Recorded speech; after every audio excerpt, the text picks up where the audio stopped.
ESG strategies and sustainability program. Over the years, he has a role such as Vice President of Sustainability at CropLife International, a very reputed organization, as all of you know. He was a global head of sustainability at Juaudan and global head of environment policy at Syngenta, an organization, a multinational company which most of you know.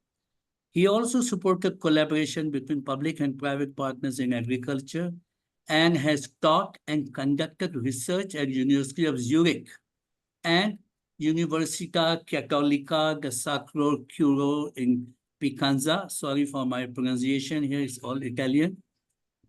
He currently serves as a vice chair of Global Forum of Agriculture, Research and Innovation, where I have a chance to interact with him quite a lot.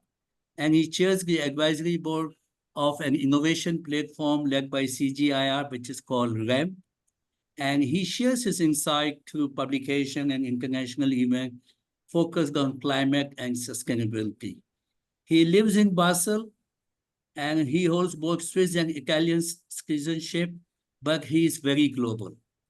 With these few words, I would like to stop saying more about Romano, and you will know more from his presentation. Romano, over to you. Thanks a lot, Ravi, for the fantastic introduction and for this invite. I will immediately share with you some slides. I hope you can see my screen. So maybe if you can confirm that you see the presentation. Yes, we can see. Fantastic. So today I wanted to share some reflections on how we can rethink public-private partnerships, shifting from filling funding gaps to creating real partnerships that are driven by shared goals and values. And clearly, this is a topic that has been debated for decades.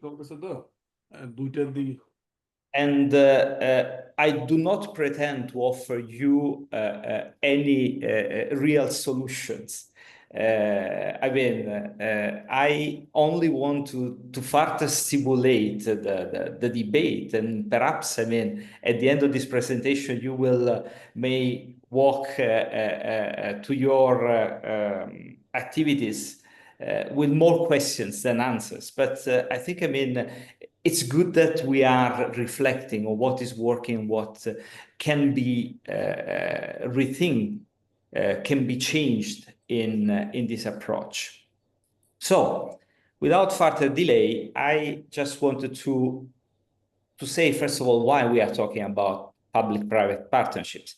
It may seem naive, but if we look at what some very important institutions are saying, they are telling us that public-private partnerships overall, they mobilize over $100 billion annually.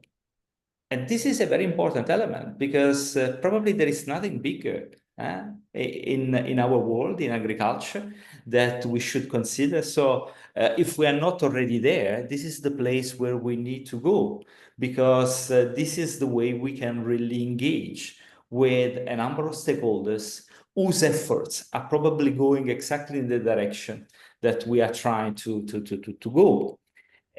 But we also need to consider that this is as well recognized by a number of official documents of the United Nations about the SDGs, about the climate goals of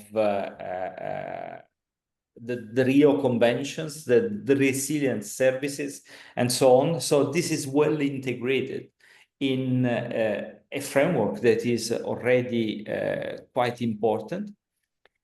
But this is also something that requires quite some work because when we talk about public-private partnerships, we talk about something that is truly inclusive, truly transparent, truly really sustainable, because it's a model that goes beyond the transaction.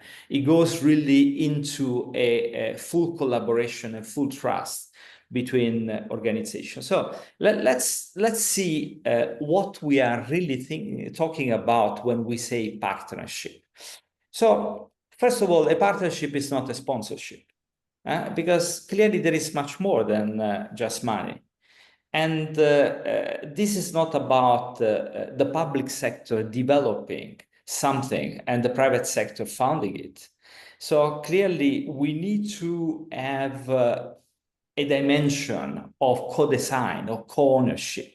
We need to have a dimension of really making sure that we consider that a partnership is dealing with partners. I mean, not just imposing to other stakeholders our view, our ideas, our needs. But also, I mean, this is not just about signing a contract, because if we sign a contract, but we don't share the same purpose, then we will experience a number of problems as well. And this is definitely not about outsourcing some research activities for the public sector, but is also a co-creation of solutions. We have seen some outsourcing. I mean, if we look, for example, at some development of hybrid solutions in the seed industry, I mean, we can see that some outsourcing from the private sector towards major research centers are working quite well. But is this a real partnership as well? Do they really share the same objectives? So just to summarize, we are not talking about sponsorship. So we are not talking about something that is just developed by one stakeholder, public or private, but we are talking about something that is co-designed, co-shared, and that is based on a common ground, a common purpose. And that clearly, I mean, means sharing also risks and value creations. So participating to the same enterprise with the same rights and obligations. Now, also, when we talk about partnerships, I mean, we talk about trust fundamentally. And trust means that we are able to have inclusive, transparent design, a very clear purpose.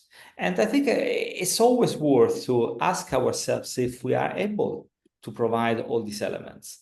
Because clearly it's super important to create trust through an early engagement, through the sharing of priorities, making sure that, I mean, as research centers, we can also ask the private sector to coach us on what are the elements that are important from a market perspective. Because, I mean, if we want to create an innovation, this innovation needs to be distributed on the market. And probably as researchers, we may not be in the best position to understand these elements. So we want them to come to us with their expertise of market access and help us, again, to co-create the best solution, a solution that cannot stay on the shelf, but needs to be implemented and shared and used by farmers. And clearly, we need to avoid any sort of asymmetries, because, again, partners are on the same level. And also, more important, I mean, you are mainly in the public sector, so you are also having some critical public objectives to satisfy. And this does not mean that you are sacrificing this to satisfy the expectation of the public sector. You need to find a common ground, but your public objectives are super important. And these are also not just important because it's your purpose, the reason why you exist, But it's also important because probably your donors are also looking at the fact that you are fulfilling that obligations to improve agriculture, to improve the access to technology of farmers. So not just the expectations of the private sector, but really the expectations of the public sector and all the public stakeholders. So now, why the public and private sector struggle to engage? So often I see, and I've seen this, I observed this in my 30 years of private sector experience, because there are unclear objectives. The design is not clear. There are rigid contracts that are often linked to expectations that are not realistic. There is a different way of reporting. I mean, the private sector is all about impact. In the public sector, we often see indicators of implementation that are not good enough, because at the end, I mean, I need to know if that solution will have also a market, no? So there are a number of things. So let's try to analyze some of these elements together very carefully. So first of all, the horizon. Often I see, or I have seen, that the public sector has a short-term horizon linked to a specific project. While for the private sector, I mean, innovation usually takes quite long, because also this includes some the fulfillment of some regulatory procedures, but also the revenue cycle is super long. So it can go easily to 30 years. And clearly, I mean, this is already changing the type of expectations, because the private sector wants to monetize some of the benefits out of that innovation, probably in a very long time frame. Then clearly, it's also about the type of instruments and the mixed finance that we use. I mean, in the public sector, we are more used to grants, while in the private sector, there are profit models that are market-driven and often see the involvement of banks that are financing also the companies. So there are also different obligations towards the financial market that need to be fulfilled. And as I said before, I mean, how do we measure success? Is it about just measuring the implementation, or really looking at the return on the investment, or at how we are mitigating some specific risks? So the metrics are very important. And too often I see that the fact that we use different indicators may clearly create mistrust, because we are not talking about achieving the same goals. And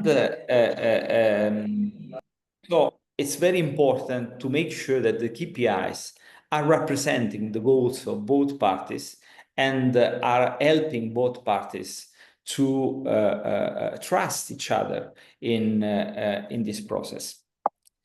Another important element is that very often when the private sector is involved by the public sector, I mean, the public sector in many countries, not everywhere, but in many countries struggles a little bit, because there is also something critical for the reputation of the officials, the research centers that are involved. Do we involve local startups that are pretty small, that are well representing the local needs?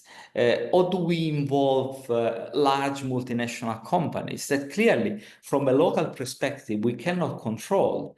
And maybe we don't understand completely what are their objectives, how they are going really to use the innovation in the market.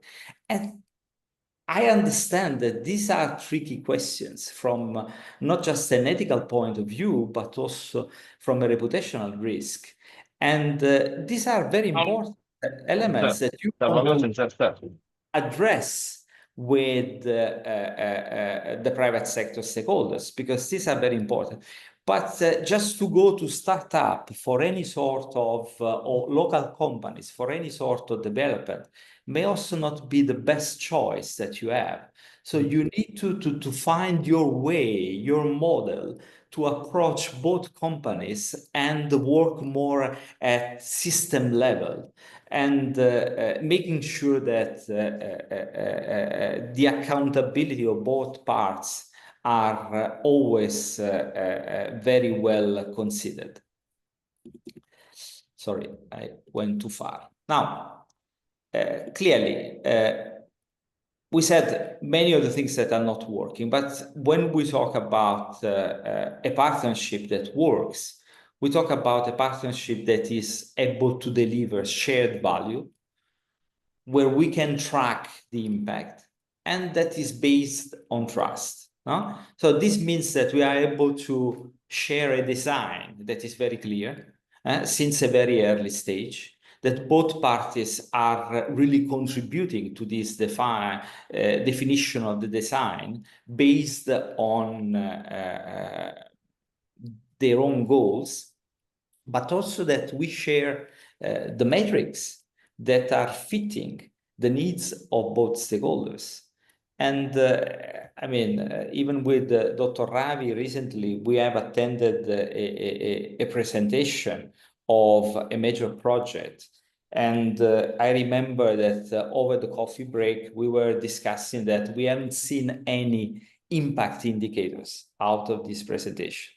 And this is a problem, because if we are not able to present the impact of what we are doing, probably we are not going to be considered as a potential partner by the private sector. So being able to share and to clarify how our innovation, our work is transformational, is really creating impact.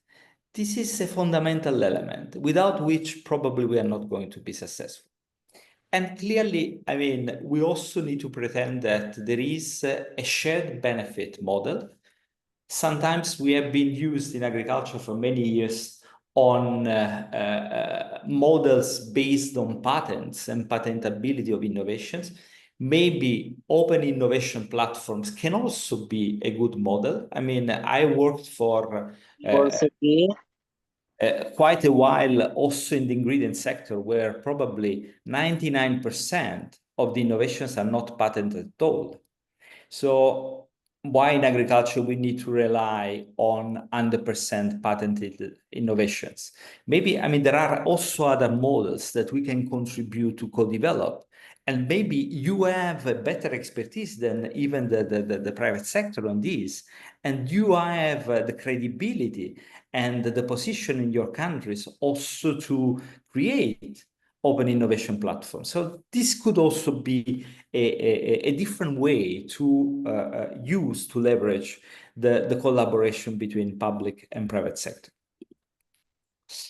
Now, clearly, I also wanted to share with you what a number of relevant stakeholders are saying about this. Because it's not just my opinion. If we look at OECD, for example, they stress the fact that we need a careful design.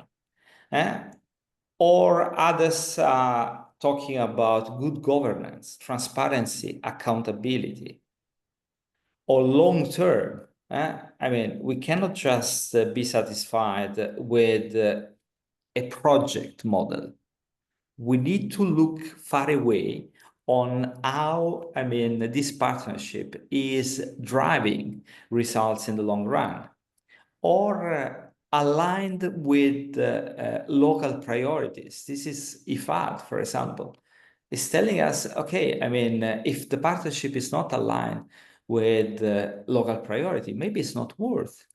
I mean, we need to make sure that your principles of public sector research activities, research for development activities, are always respected. And then clearly the European Commission is also saying in a very pragmatic way, public interest, allocation of risks, delivering value for money. And even the Asian Development Bank is saying, okay, we have some objectives as public sector. Are there ways we can use the private sector to satisfy our public sector role in a more efficient way? So, I mean, and so to deliver at the end better public services. Now, if we take all this literature and we try to populate a matrix to understand a little bit in a more systematic way what we are talking about, we see that they all talk about strategic alignment. And that means that if I want to create a partnership beforehand, I need to meet with the potential partners and identify a common ground. I cannot go there with a project. I need to work before to make sure what is the common ground on which we can develop a co-created initiative. Then clearly this is about risk sharing, because it's important that we identify risks and we see how the risks are divided between the different partners, but also how the benefits are shared. And this is very important. And also, I mean, probably the private sector can also help us to be more efficient in the way we are allocating the resources, because these are elements of typically of their expertise. But then, I mean, people first impact. I mean, again, public sector is about development, supporting communities, supporting the adaptation to climate change. So these elements are not just about profitability, about commercialization. I mean, commercialization, clearly, it's one element, because we don't want our innovation to stay on the shelf. But we need to make sure that whatever we are doing, I mean, is considering that people need to benefit of this innovation, and they need to benefit first before anyone else is benefiting from the partnership. And then clearly, we cannot have all these without governance, transparency. And so we need to be very careful in creating a model that provides all these elements with reporting, with sharing and disclosing all the critical elements. So all these can be summarized in very clear phases that we need to follow. And is there a unique model that fits all the needs? Probably not. I mean, you also need to create your own model. But I mean, if you focus on these steps, I think, I mean, you can create a model that fits your reality and fits your needs to develop really a valuable partnership. Now, I did not mention before, but I also have some questions for you, because clearly this is more about a dialogue. And when I think about getting closer to the private sector, I also think about some needs of the private sector that are not currently satisfied. So, and my question is, can NARS and regional fora evolve into trusted service providers for the private sectors as well? Because clearly, I mean, partnership is one thing, but how we can make sure that we create common ground? Probably we need some shortcuts to go there, no? And I see that all your organization have a clear understanding of your local reality of agriculture. You have the credibility, you have the access to the network.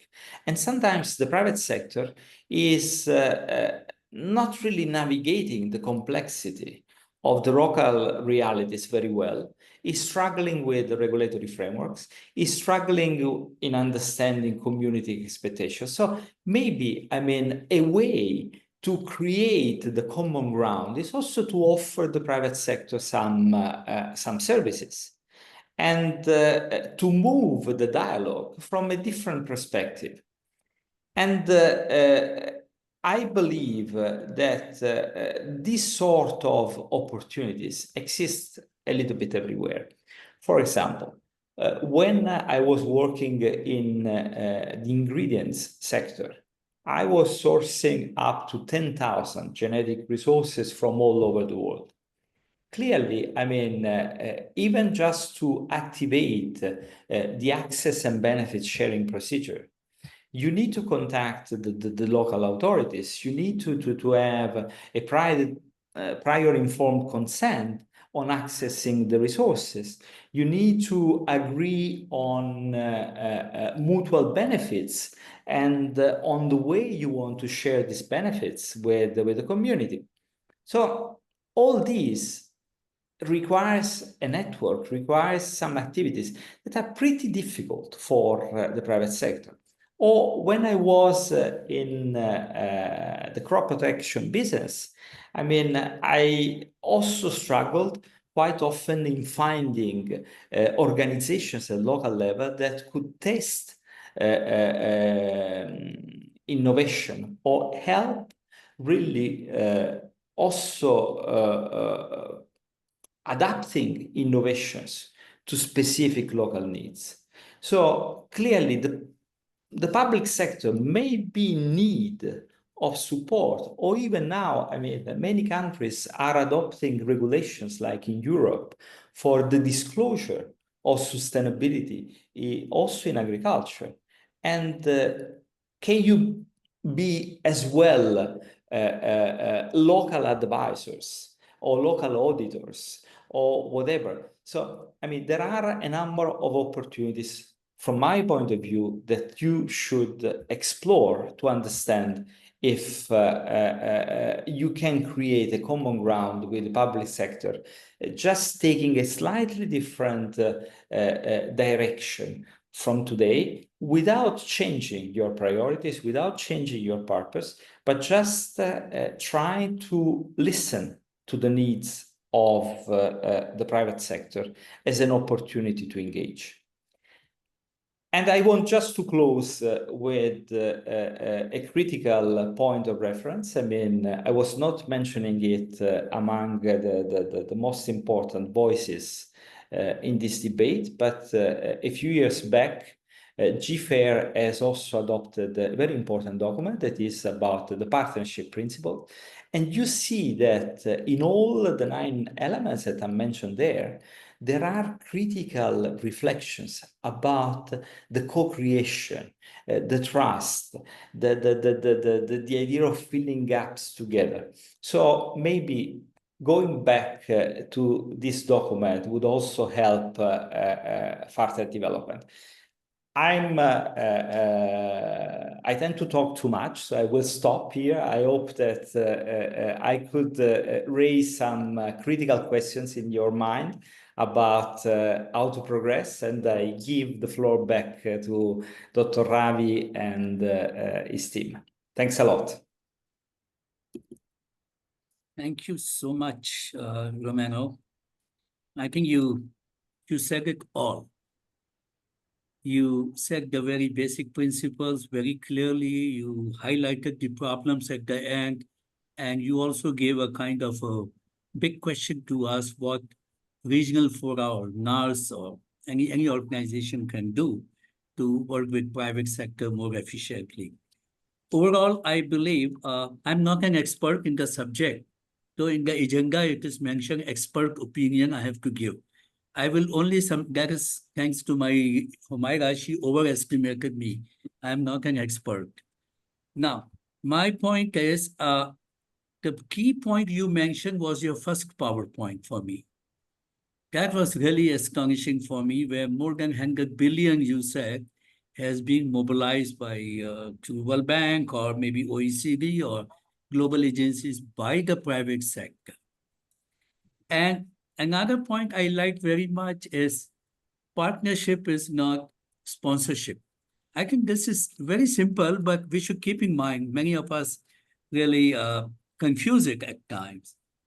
And then you highlighted the importance of co-designing, which leads to co-ownership, and the need for early engagement, need for avoiding power asymmetries, which is very crucial when you actually work.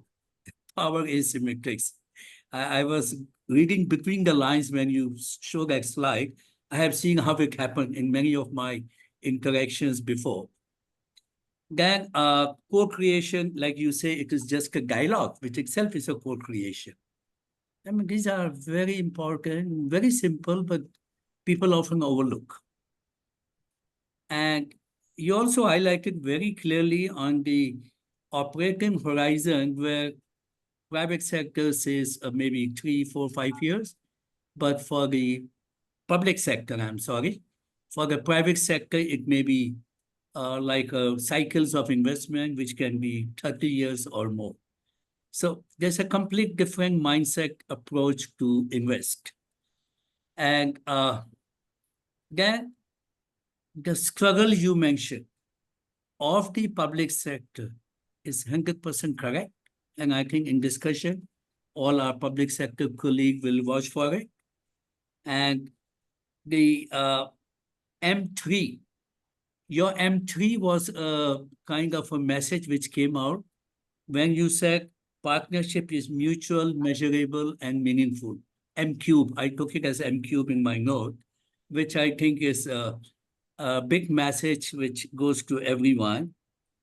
And the question of how NARS and private and regional fora can really work more with private sector. And you left us with a very difficult question.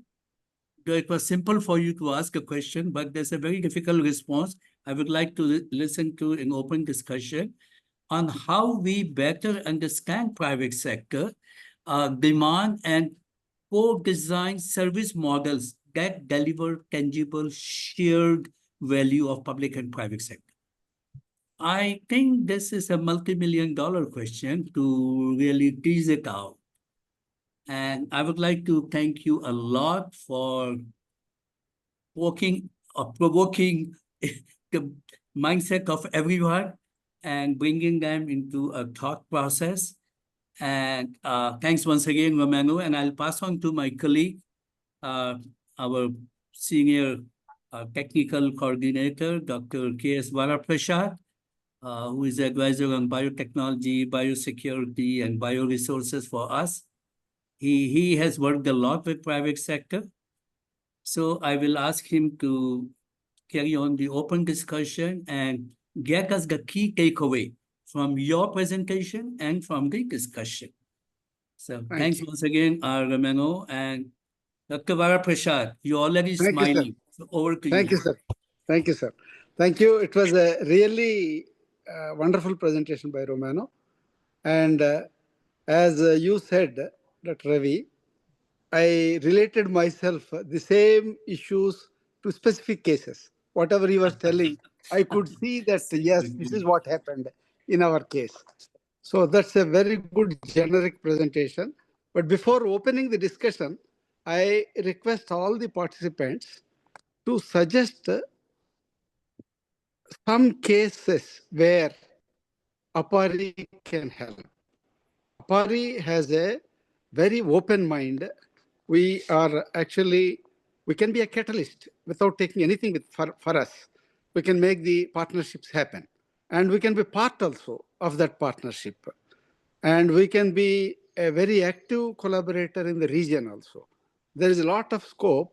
So this triple P not only helps us in bringing the principles and understanding how to proceed, but also we want some side meetings based on the discussion that will happen now, that this is one partnership where a private company is struggling to get regulatory procedures streamlined for their active expansion in a country.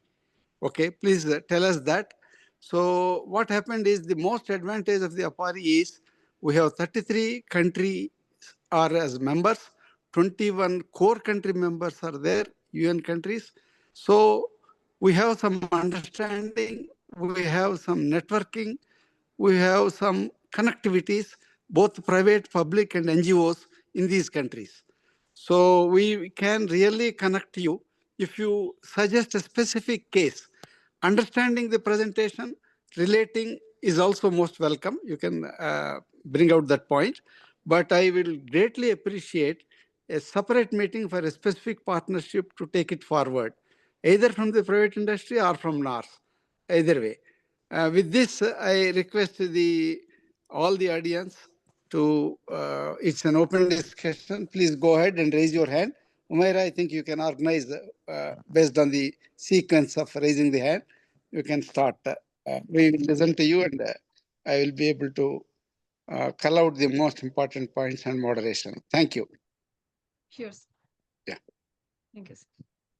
So I think Dr. Rehana wants to speak. Yeah, please go ahead, Dr. Rehana. Thank you so much. First of all, I'll appreciate Mr. Romano for a wonderful presentation. I'll appreciate Apari for taking up this issue on regular basis.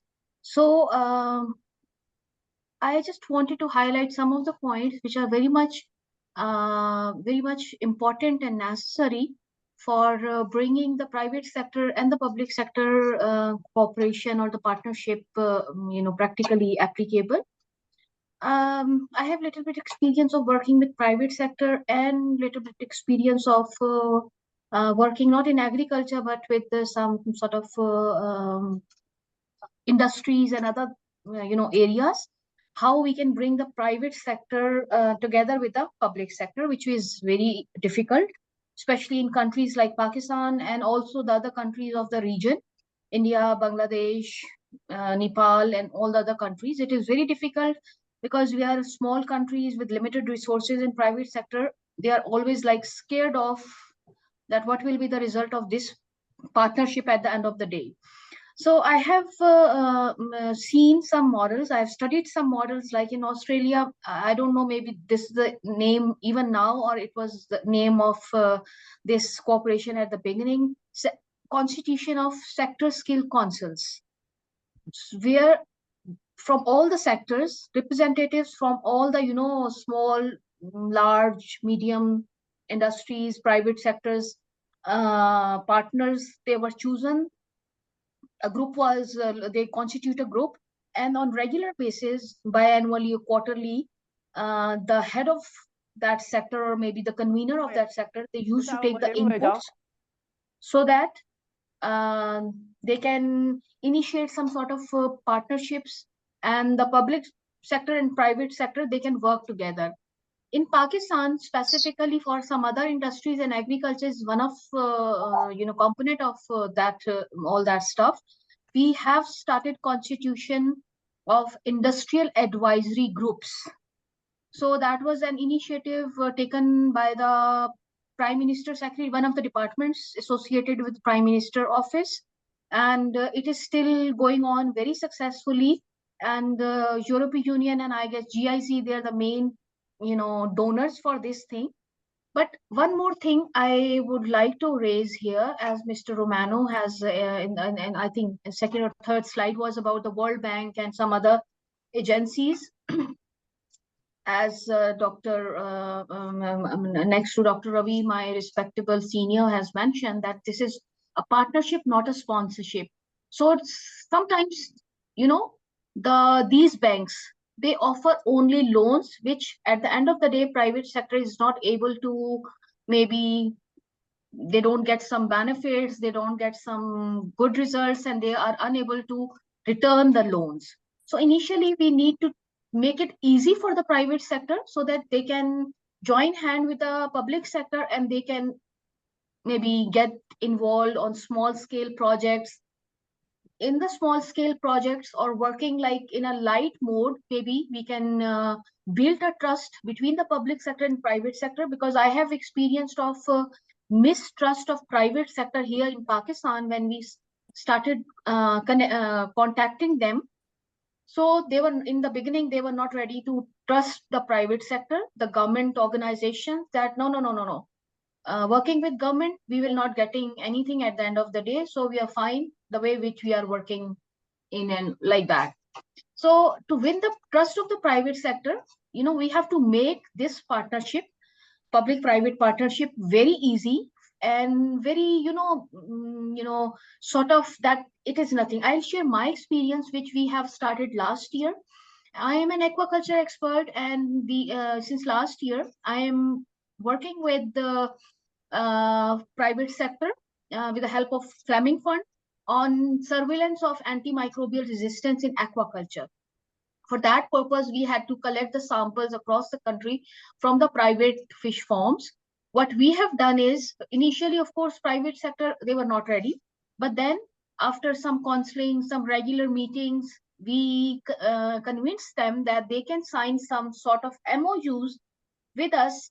And now on the regular basis, they are sending us the samples and we are giving them the results. We are giving them some tips. We visit their fish farms and, sometimes they get some good sort of production. So this is a small effort that at least Thank you, Dr. Rehan. I think make it Yeah. short. So these small points, they were coming into my mind. Maybe I have taken some Very more relevant. time. I'm Yes. sorry for that. No, But no. these It's are very my relevant. suggestions. Thank you so much. Yeah. Thank you. Thank you so much. It's very relevant.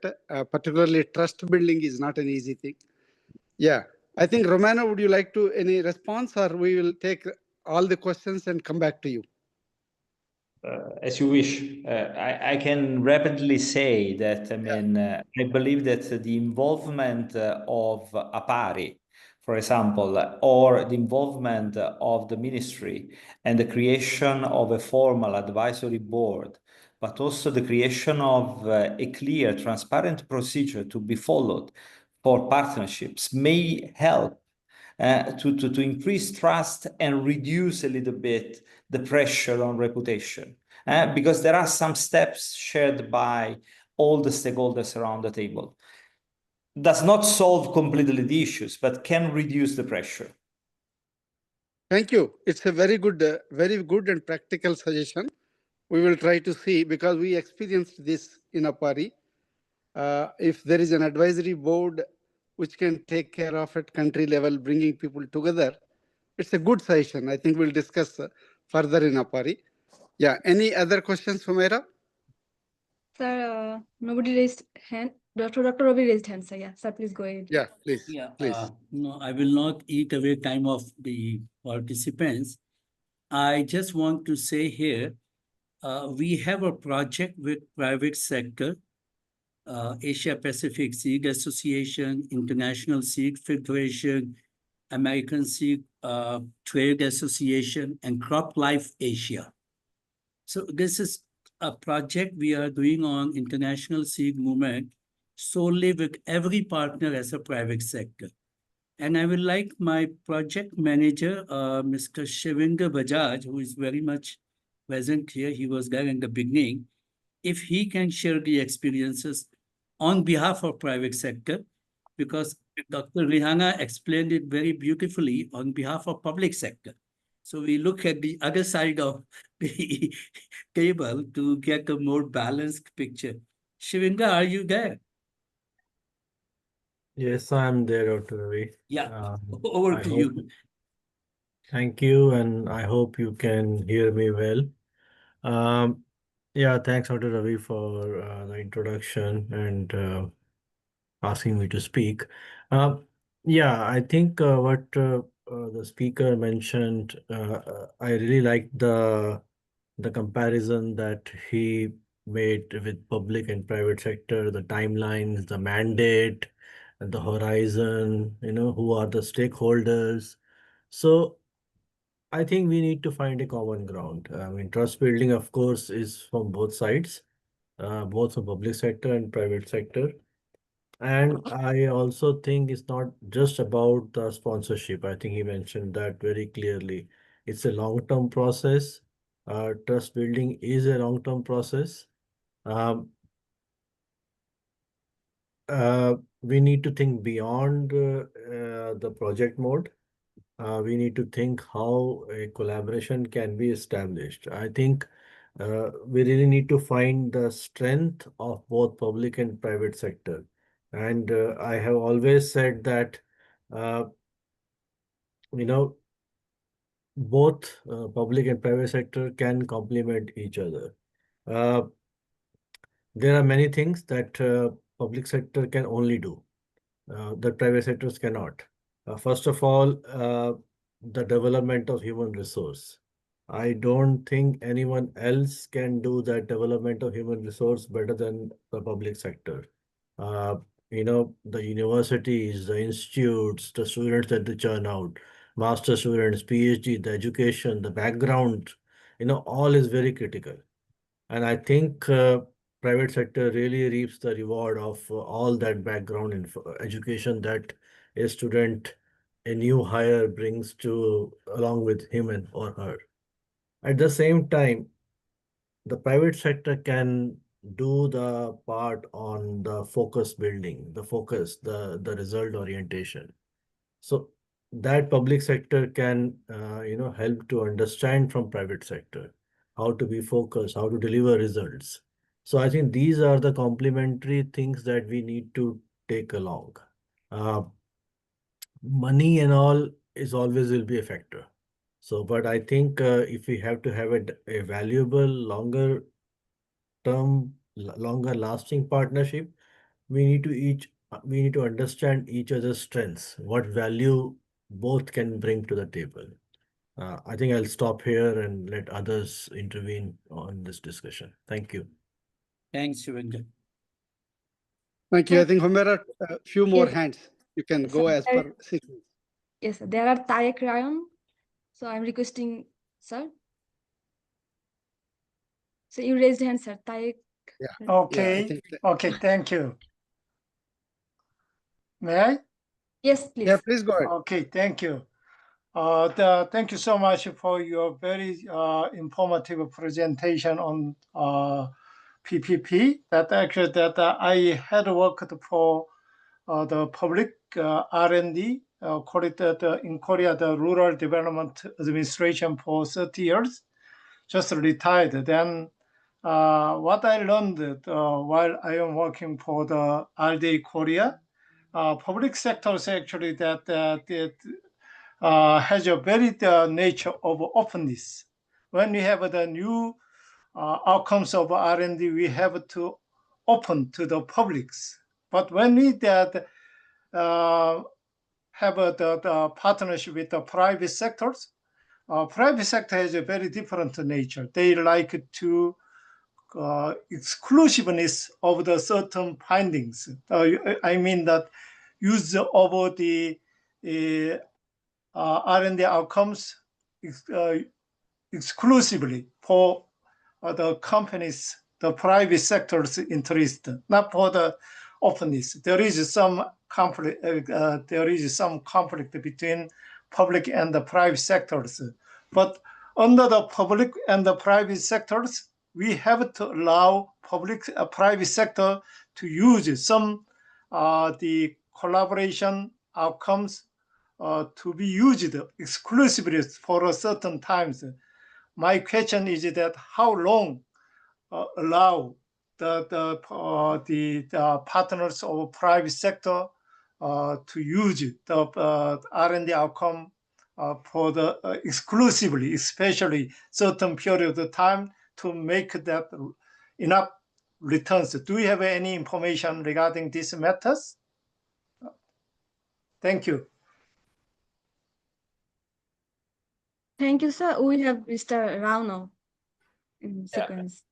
I mean, it's not easy to discuss this specific angle in a more general way, because it really depends on the innovation and the sort of exclusive rights that clearly the partners are requesting. In general terms, I believe that we need to try as much as possible to look also into the direction of open innovation. So we need to see if alternative exist to the traditional patents. The creation of platforms where people are given also the rights to benefit commercially of innovations, but that they always need to give something back. Some platforms like these exist. Also, if we look at the WIPO frameworks on intellectual properties, there are a number of innovative models that can be applied. So sometimes, I mean, we need to ask the private sector to help us understand better the market, but we also need to coach the private sector on the fact that, I mean, patents are a very old technology.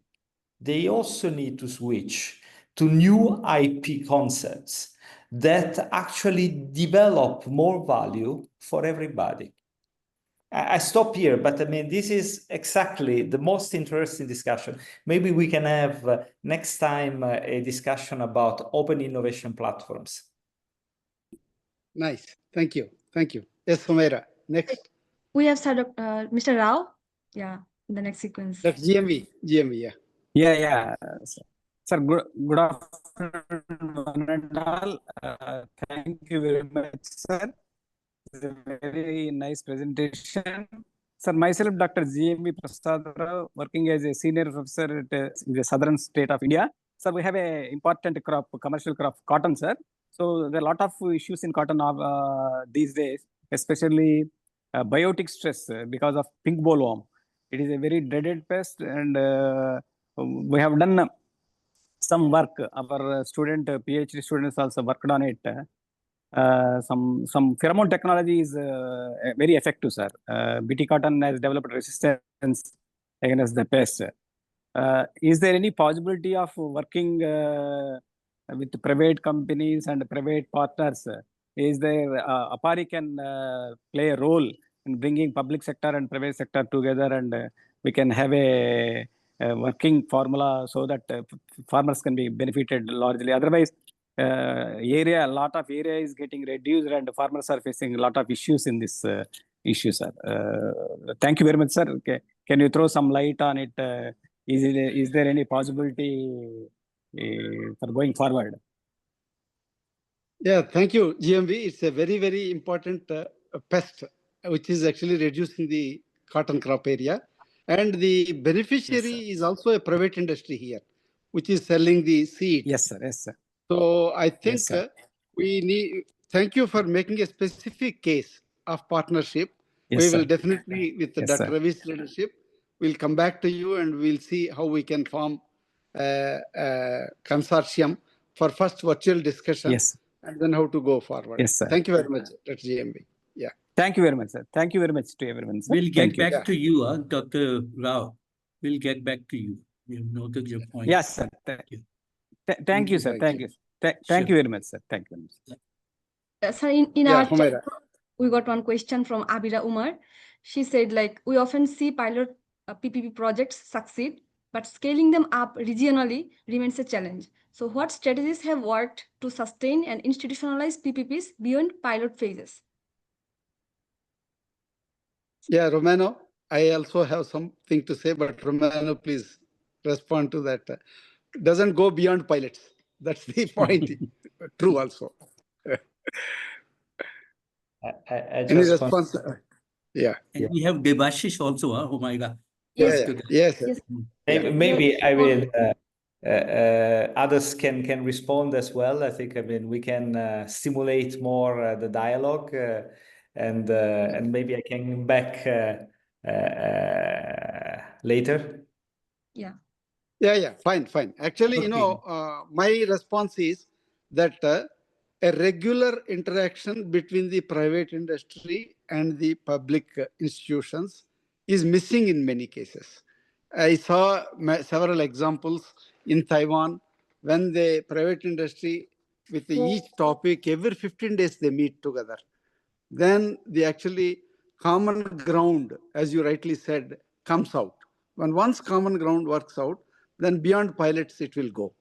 The need identification is most important thing. I think I stop here. I think maybe next Debashish and then Dr. Ihsanullah. Sir, another question in chat box also from Francois. Yeah, please go ahead. Sir, he was like, yeah. So APSA actually have weak intellectual property protection in many countries. Enforcement of IP rights to plant breeders is limited for poorly implemented. So at the Romano, he is asking like, can you give an example of a successful legal protection which encouraged private companies to invest in research and development? So it's directed to Dr. Romano. Sure. Again, I think I would go more than to private company examples to the WIPO, the World Intellectual Property Organization models. But there are some models that I believe are working extremely well. For example, if we look at the tomato market,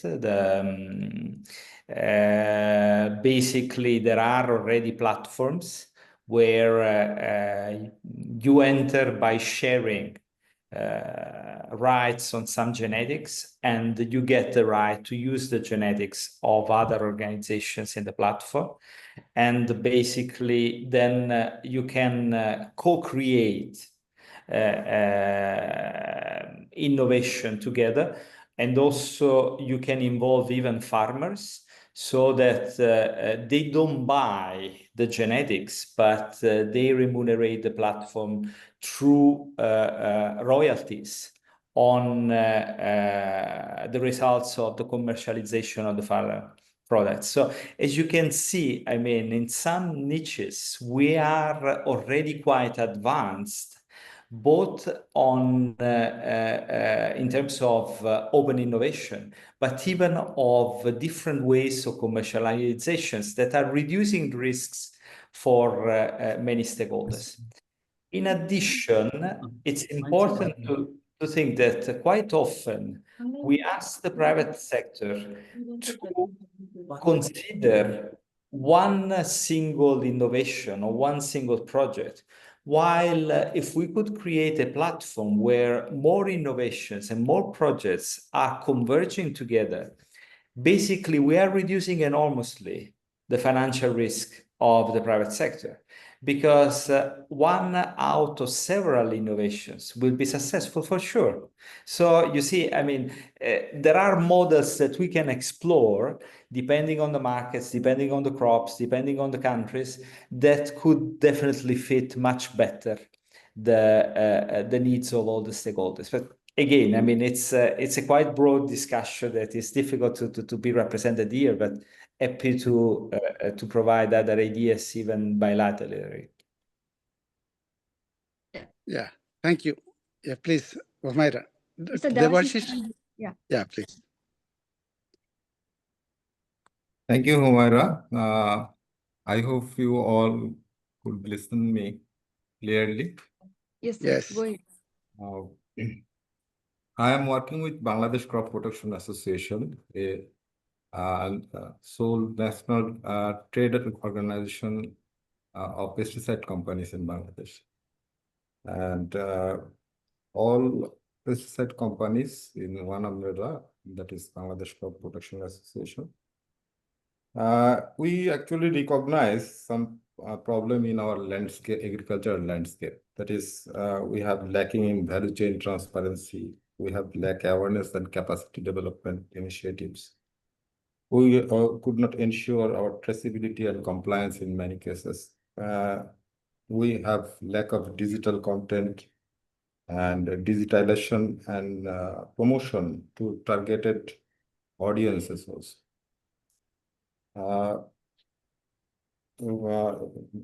In earlier, a discussion was that the public sector is the pioneer of education. I just add some things with that many private sector also engage in developing educational tools and educational assist educational programs, that is through internship, that could sensitize the educational knowledge to service modalities.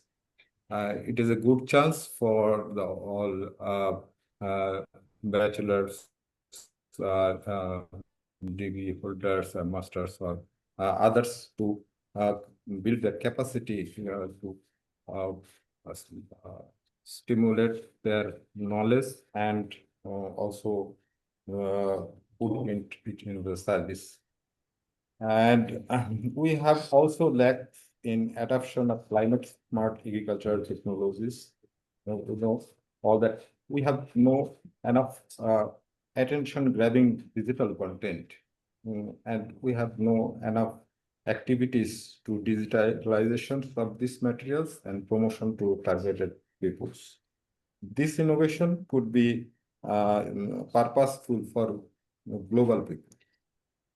And if all agricultural stakeholders who are engaged with agriculture work, if they have a common platform to develop such types of educational tools and materials, such as IPM package for crop-based management and crop-based good agricultural practice.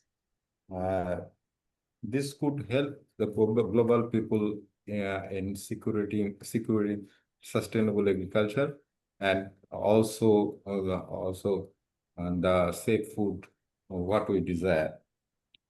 So this is from my side, and I hope there have many opportunities, but also there have some lackings in different thoughts of different organizations.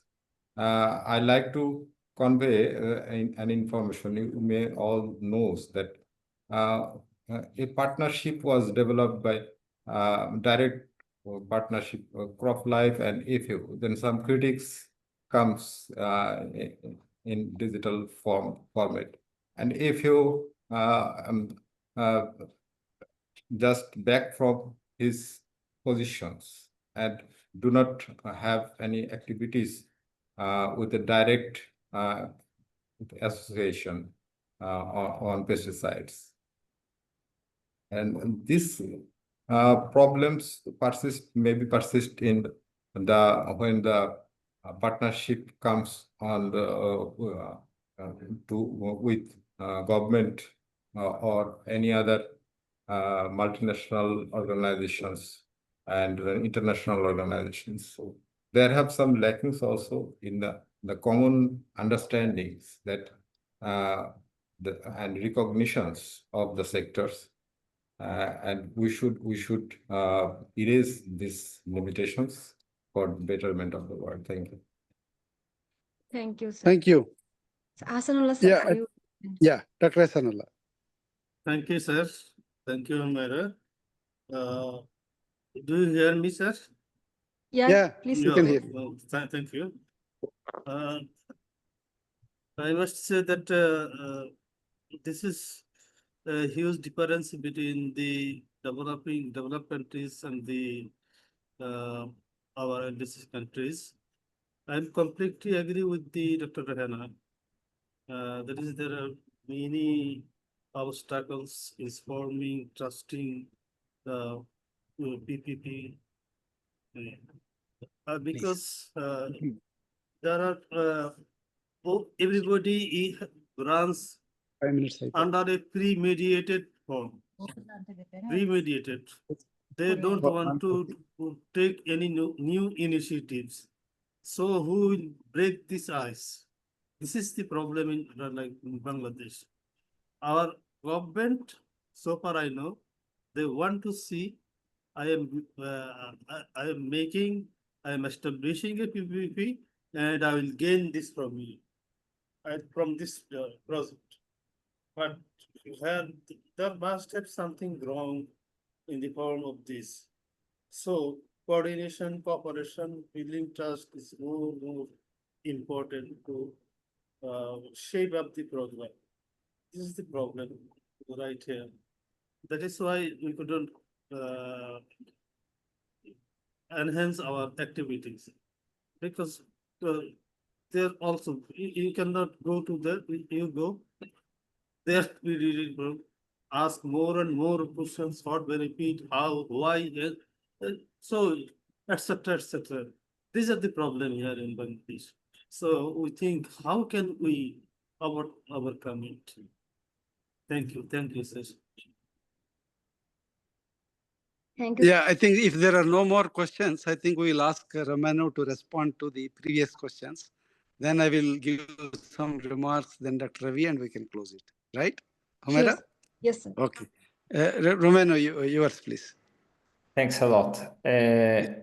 I think we are probably going back to the same sort of approach. I mean, we need to create the basis for more transparency, more clarity about the different objectives, and we need to do it as early as possible.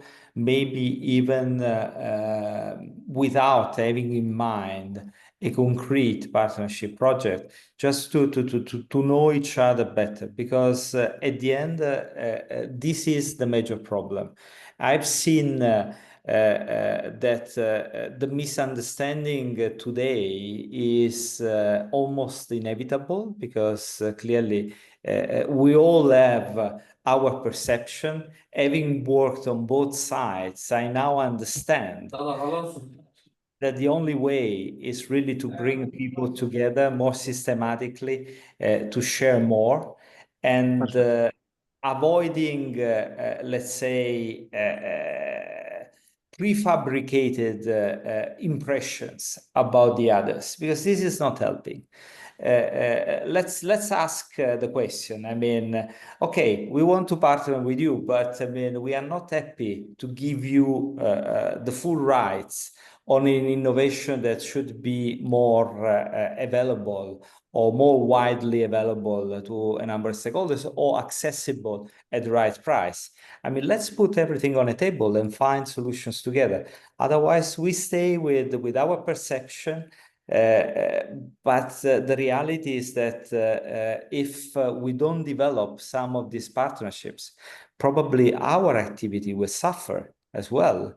So we need really to reconcile all the elements, again, in the most reasonable way for our purposes, our raison d'etre, because I mean, if we are representing also some public interest, I mean, we cannot afford putting the public interest aside and join completely the private interest. I mean, we need to be able to put everything on a table and find a common solution. I know this is not an answer, but I think it's we need to trust the process first, and through a very sound process, I think we can make progress with the private sector.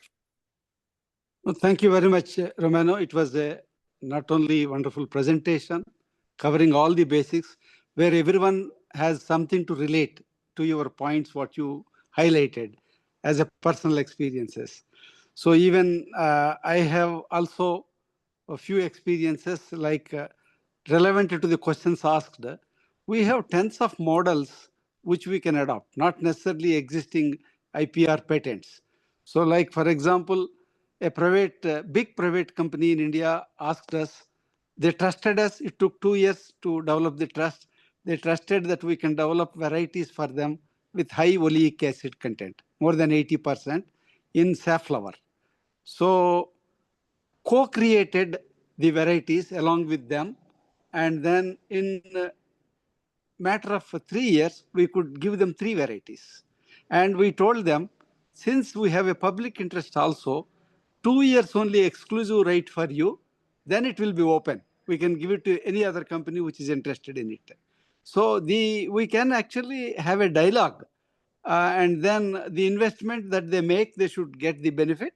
At the same time, public interest cannot be forgotten. So this is a wonderful opportunity. And as you rightly said, Romano, the solution for either building trust or making a case or making a project, open mind, frequent meeting are the only 2 solutions. With open mind, frequent meeting between the sectors will make a lot of progress. I stop here. Thank you very much for a very interesting. Yeah, Romano, if you want to make a point. Maybe just an important element, because you said something that is fundamental. Don't under-evaluate the fact that the private sector may have no idea of what you are able to deliver. So by meeting together, you have also a possibility to explain what you are able to deliver. Because if they don't know that your genetic capacity can deliver that crop with that content, nutritional content, or that resistance, I mean, they will probably never think about approaching you for a partnership. So this is another important reason why it's important to systematize the meeting with other stakeholders and sharing more about what we can do. Thanks a lot. Very perfect. Actually, India was importing more than 2,000, crores. I don't know how to convert it into dollars, but it is a huge money of the import of this safflower oil. And then they wanted a substitute so that Indian farmers get the benefit. And they just invested 150 million rupees with us, and they got 3 varieties. And it is spread to the farmers. So many times, as you rightly said, frequently we should be able to tell our strength and be adjustable, then only things will happen. Thank you very much. I stop here. I think we crossed the time. Humaira, over to you to complete the meeting.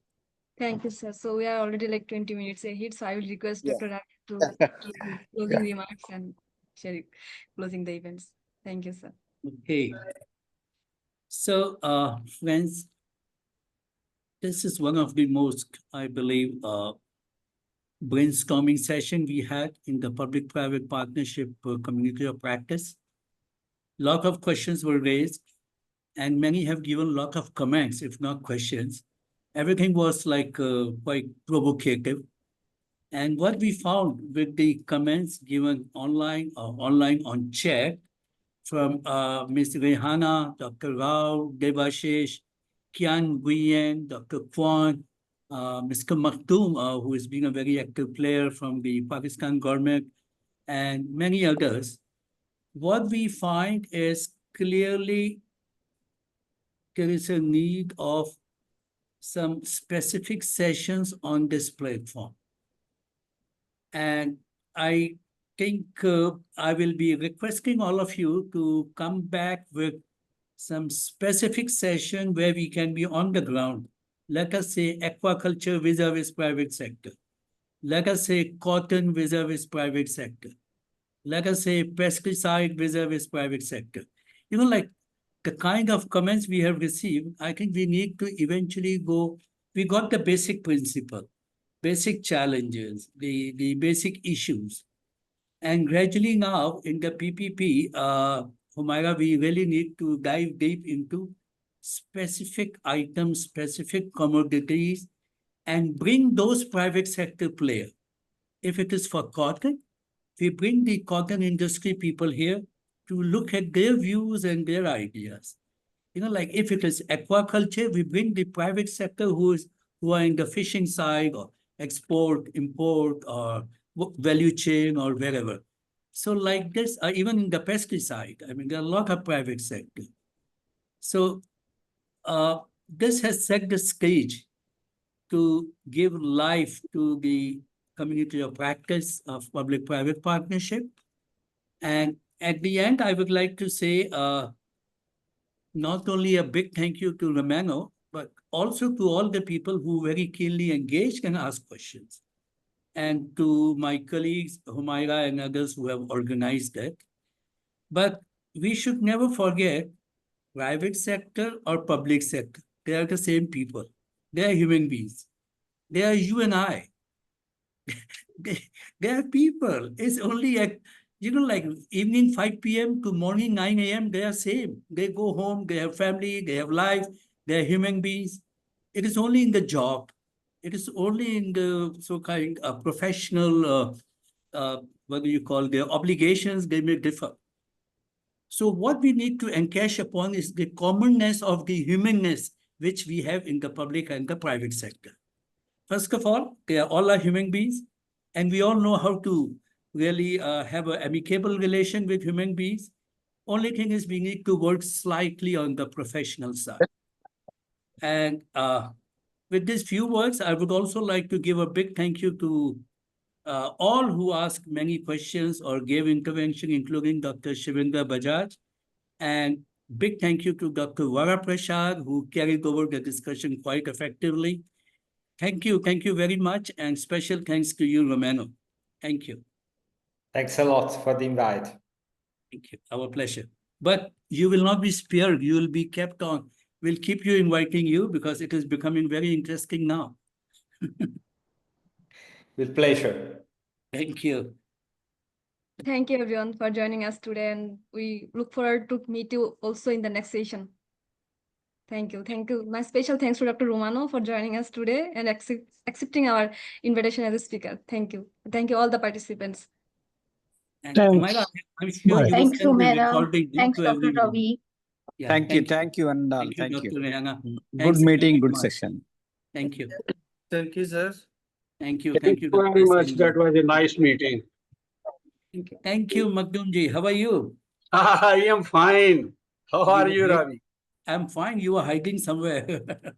Actually, my camera is not properly functioning. Okay. Pleasure having you here. Thank you very much. Thank you very much. I have great pleasures to attend today's program. Thank you. Thank you. Thank you. Thanks a lot. Goodbye. Bye.